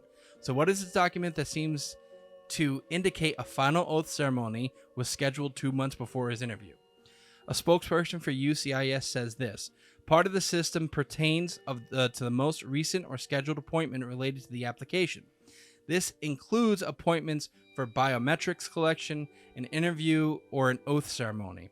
According to the spokesperson, Tsarnaev's N400 was never approved, and someone may not be scheduled for an oath ceremony before the application has been adjudicated, whatever the fuck that word is. Finally, there are two copies of the medical examination form dated July 10th, 2003. The exam was required prior to Tsarnaev's first arrival in America on asylum in 2003. The forms are virtually identical. Names, signatures, even the shape of check marks on the stamps. They resemble exact color photocopies of each other, except for one thing. The forms contain two different people. And I'm looking at them right now, Yeah, that's fucking weird. and there's two different fucking people. yeah. How many pictures of Oswald were there? Oh, Oswald in yeah. Mexico wasn't Oswald. Oswald Yeah. that was buying cars wasn't Oswald. You have Is one the that old looks picture like Fucking MO, him. same shit. The second one, it looks like That's a white man. a deformed version of him, That man has a credit score of 702. and he doesn't have eyebrows, No, he doesn't. which scares me a little bit. You know, they're saying on one form the picture of the young Tamerlan Tsarnaev, on the other a photograph of a different person. His eyes are different, his eyebrows are lighter, his nose is a different shape, and yet he's wearing the exact same patterned shirt Yeah, he is. in dark color.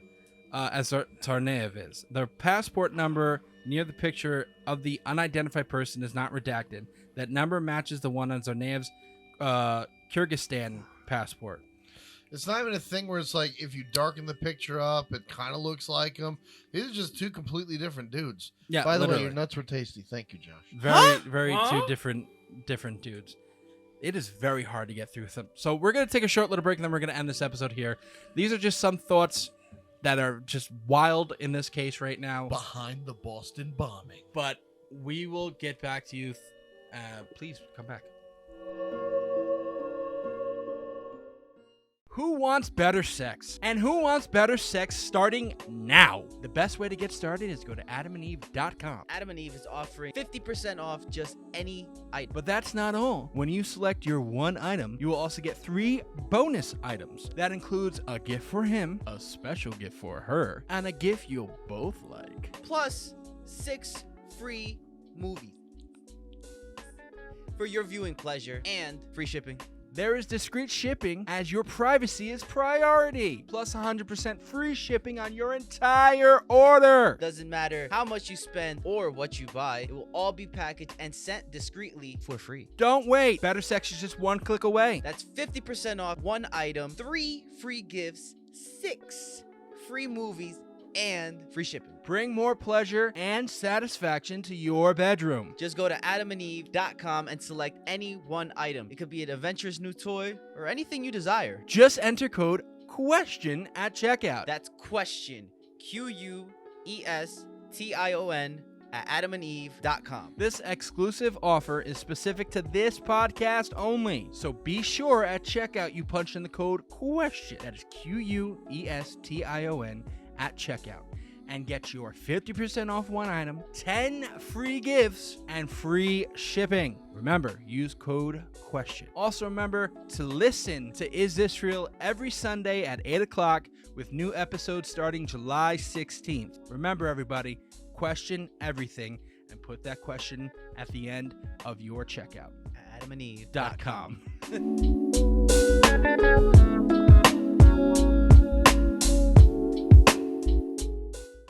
Welcome back to our longest season debut ever. Seriously. Go get your W products. Go to w.gg, punch the code IsThisRealPC And this for all your W products. I need some fucking W. and this was supposed to be the calmest of any of these episodes. This that is we why- got This is why season? we are sponsored by W, so we can be awake. Yeah, welcome back to season 40, ladies and gentlemen. All right. Hey, there's a lot of information. Would you rather us give very short information and just look I'll like stop doofuses? trying to justify it, you fuck. No, I'm Wrap saying, this show up. Okay, so when I come uninformed, people justify me on that. But if I Don't not justify justify, you. I not, think you not did a good justify. job tonight, Joe. But if I come informed, people have a problem with that Look at also. this pretty Asian lady. My God, how about you all just fucking blow me? How about that? Okay, so why hold don't we on. sit Not there? blowing Welcome to anyone. the last episode of Is This Real? Holy shit!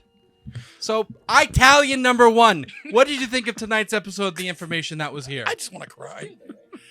I enjoyed it. I thought it was very informative. There's shit here that I didn't know, and you know, me being the Kennedy guy, and then I'm hearing stuff that's going on with this one. It automatically it piqued my interest. So, in that aspect, it made me think a little bit tonight, and it's going to make me do a little bit more research as time goes on. Well, because there is a little bit more information, but I'm not going to go into it. They talk about who built the bombs. They talk about how did any of that stuff going on. But obviously, we have to cut this episode short. So, we're just getting into this. All right, Cito. A lot of information to take in. I would have to go in and read it myself to see, have a different perspective because I know you were reading it the entire time. I could probably have to go in and see what I take from it. Overall, it was interesting. I was 10, so I'm gonna be honest. Most of this information, brand new, but evidence between informants and all that. Like with the whole immigration part of it, I could start seeing where it's holding up.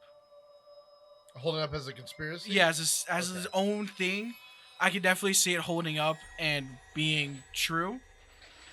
Especially with even though it could be a mistake with the whole like sticky note thing, weird thing, but how easy it was to actually, for him to get in and out. The cash thing, like he paid in cash, could be government, or it could be just like he was doing already legal stuff, like he could have got it, like. But either way, a lot of evidence is like, yeah, he was a little too free. Too many coincidences. Yeah, coincidences. I'm usually not one to say like, oh yeah, it's a coincidence, ignore it. You can't count coincidences, but this is like stacking up and up and up. So yeah. I hear that. West. What he said. Roadblock. Joey didn't even attempt to salvage it. He's like, fuck him, next. Well, that was a first for me. Just okay. All right. He has some good points. He has some good points. Granted, I walked into like half of whatever the fuck he was That's saying. why I don't even question it. It's a Roadblock. Roadblock. Go on. For me specifically, there definitely is a lot of information I didn't know. To be honest, the Boston bombing was just like, oh, there was a bomb going off. I'm like, oh, okay. But then again, we basically come from a generation where we've seen so many fucking atrocities. It's like it doesn't even bother us anymore, which is kind of sad, to be honest. But it's intriguing because I can see it being possible that this might have been part of the government trying to get something done. I could believe that aspect and using him as an informant, because it's really fucked up to sit there and think that the government has the ability to sit there, use people like him or in any other situation, and I won't say justify, but kind of like ignore his actions because they're just trying to get the greater evil, which I think sucks, but part of me understands it. And maybe this was one of those situations. And this is definitely a lot of information that I never heard that kind of gears me towards that decision. So the article, all the facts, the plane ticket being bought, all that type of stuff, being able to get through customs, like, it was a fucking Tuesday, Disneyland or whatever the hell. It gears it towards that. Yeah, I'm gonna say like it's definitely tougher to get into Disneyland. Probably would have had a harder time getting into Disneyland than he did getting into the United States, especially in a post 9/11 world. Crazy to really think about. Yeah, that's Right, nuts. Especially for this guy. But that's my whole point for this also. Like we could sit there and say, okay, there's people talk and people have conspiracy theories and stuff like that. And I'll get to you in just 1 minute. Thank you. I'm gonna ruin it, but thank you. But for this website that I'm on, they are actually citing their information. Yeah. And which that, is one. I'm sorry to interrupt. No. Which is one thing that I think out of the past like 2 seasons, this is the one website that you found that had the most amount of cited information. Mm-hmm. So that's why it's more believable for me. Well, that's why I sat there and did it when I did this. And again, you had this person McPhee, and I don't know who this woman is, but she has cited her facts, and she's sitting there like, look, this is factual shit here. These are the paperworks to prove this, what I'm saying. So it's there's a lot of information I didn't even know about the Boston bombing. But Anthony, ruin this, Anthony. See, to me, this was like my first bukkake. I didn't realize how much of it there was. What I'm saying is like there was so much information. I wasn't prepared. I really wasn't. Like, I remember just, Boston bombing. They caught the guy. The one guy's dead on the boat, whatever. We're moving past it. All of this, with the older brother being able to go and, basically use the airports of our country as like a revolving door, going in and out with nothing, no problems, nothing. Going to a really hotspot place in the world where we have people constantly looking for terrorists and inside plots and nefarious things. And this guy's just like, no, I'm going to go there and come back with nothing. That doesn't sit right with me. And you're 100% right, Dad, when you start talking from that aspect, and it's like all the things, the synapses are connected. Like, this guy is like Oswald 2.0. Oswald, yeah. And it's just one of those things where I'm like, this doesn't even, what we covered tonight is only part of the Boston bombing. Yeah. This is like, it's now more of an umbrella, and this is one aspect of it. And there's so much more that we've yet to cover, and we've just been sitting here for 100 minutes hearing this shit. I'm fascinated to see what, Yeah, we've been there a I'm while. fascinated to see what else there is, because now I'm like, well, now the story that I had was like, it's not, face value's out the window now. Now I'm like, there's something I found in the fuselage, Frederick. Yeah, I just want to break into Something's what fucked up you just here. said. You know, you've seen a lot of atrocities, your generation. Yeah. Okay. Great point. You're not alone. All right. I mean, I come from, I'm 62 and a half. Okay. I've seen the Northwoods document. I've seen Vietnam. I've seen the end of the thing. I've seen, you know, This man saw a Malcolm X president get his getting head killed. blown off, I've bro. seen Kennedy getting shot. You've seen I've two seen Kennedys Bobby get Kennedy shot. getting shot. You've You know, seen fucking Martin Luther King. Martin Luther King getting shot. So, you know, you're right. You have seen a lot of atrocities because back in the day, we would have it on the news, and that would be it. You'd only get it on the news. Now you get it everywhere. And in your generation, I'm sure, from your perspective, that there's so much more. I'll give you this much: the school shootings and stuff. There's definitely more now than there was when I was a kid. And if there was the same back when I was a kid, I haven't done the research, so I don't know. But if there was a kid, the same thing, we didn't get the coverage. Sorry, but there wasn't. Okay. I've done that research. I did a paper years ago for college. There wasn't. There was the amount of school shootings now are different is than nothing to what you grew. Back then, if someone killed someone, it was because, you know, the only owed me school money, shooting, slept with my wife. It was more one-on-one personal right? Well, killings the only school than shooting that mass. I remember is when the guy climbed the clock tower in Texas University and shot. That was like 68 or something like that. Yeah. In 68, and again, I've also seen in I think it was 72, Texas. the Olympics, you know, where the Jewish people got killed. Munich. Munich. So Terrorist attack. Yeah, I think every generation has their share of bullshit. sure. It's just that now it's amped up because of our social media, and It's because covered. of It's covered more widely. well, It's also you know, you closer got to home. 24-hour cable news on whatever side you're on. Doesn't matter, but they all use it as a crutch to prove something, and it's just it's crazy. There's that, but I also think that it's because it's closer to home. It's our country that's doing it. The Yeah. schools, like literally, you can look at the rest of the world. There's no mass shootings of schools, movie theaters, gay clubs, mass events, concerts, anywhere else. This is an American problem, and we happen to be growing up in our generation is like we're the front row because we live here. That's an episode of another. I have think my we're own gonna touch reasons on for that that. in the, Yeah, I mean, but I don't want to. second I don't want to segment. go I think there. every country has their this is our own problem that we have to fix type thing. Like, Yeah. granted, yes, ours are maybe more Some people have atrocious. traffic problems. We have mass bodies. You know, like Africa has, I don't know, hunger issues. You know what I'm saying? Like, there's things that. That's because the world has been dumping on Africa. Well, for- yeah, that's a whole forever. nother fucking story of itself. Right. But like literally, every country has its own Immunity issues disease, that we have to that's sit tested out there in and Africa. we have to deal with it. But like, to me, at least this, like I said, I'll be honest, there was a lot more information even I didn't even connect here, and the whole JFK connection or the Lee Harvey Oswald connection, at least in our heads. Anybody who's watching and listening to us, you can either sit here and agree or disagree. I mean, to me, that's just the closest connection of somebody like this. Now, granted, is it believable? I think it is. If the facts are what the facts are, then it's believable. Okay, unless this woman is totally full of shit. I mean, she would have to turn around and say that these documents are full of shit. Exactly. So to me, if what she has said is legit, then knowing what I know about the Kennedy assassination, I mean, I'm watching this, and the first line I read when they said that Oswald beat his wife, or this guy beat his wife, and whatever, I went, holy shit!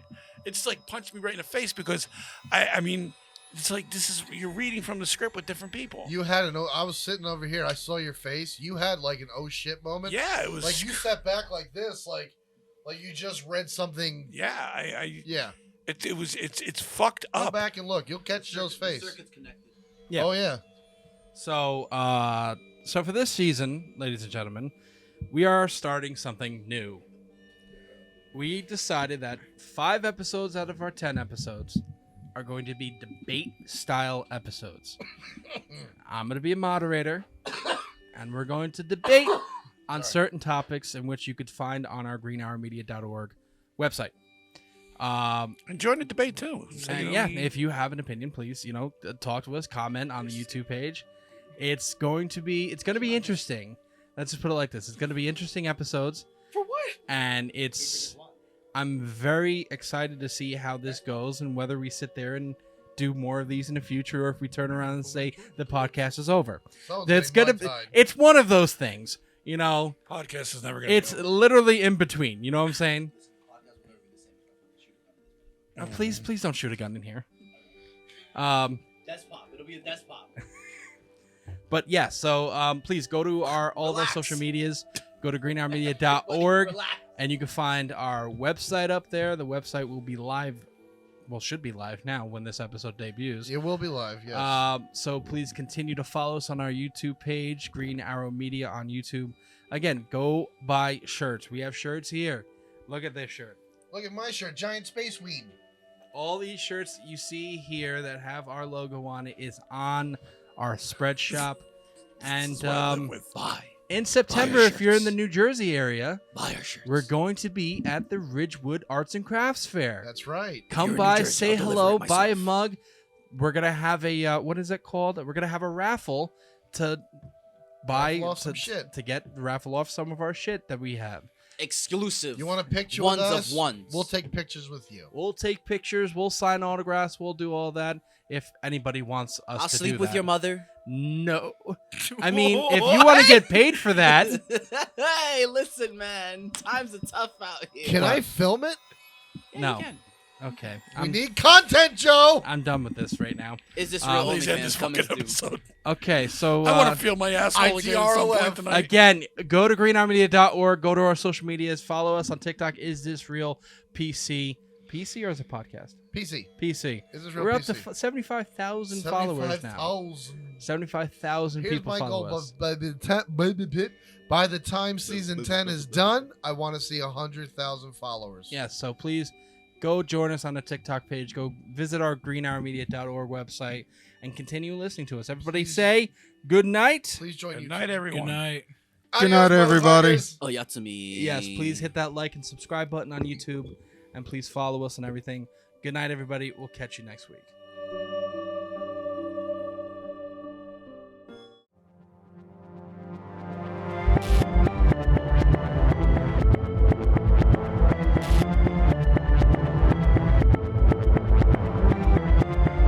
Konnichiwa, bitches. It's Ryu West speaking. If you want to find out more about the Is This Real podcast, follow us on Facebook at facebook.com/isthisrealpc or on Twitter at isthisrealpc or on Instagram at isthisrealpodcast, all one word.